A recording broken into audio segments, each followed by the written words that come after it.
Today I'm going to take you through a pre-ride out checklist to ensure your bike is roadworthy and safe. I'm going to take you through the powder check: petrol, oil, water, damage, electrics and rubber.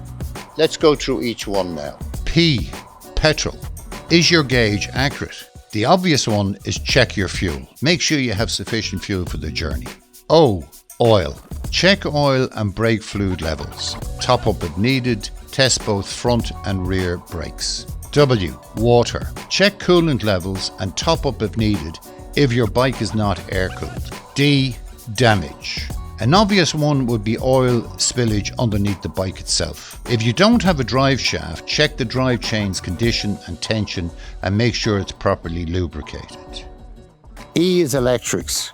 Check your headlight on low and high beam. Indicators and brake lights all should be clean, bright and in good working order. You might also want to check the horn as well. Or rubber. Regularly check your tyre pressure and the tyres for cuts or damage, and make sure there's enough tread depth. The legal minimum tread depth for motorcycle tyres is 1 millimetre. However, the RSA recommends you don't wait until it gets to that level and start planning to replace your tyres at 3 millimetres. It is also advisable to replace tyres that are more than 6 years old. And remember, the tyres are your only contact with the road and should be inflated to manufacturer's recommendations.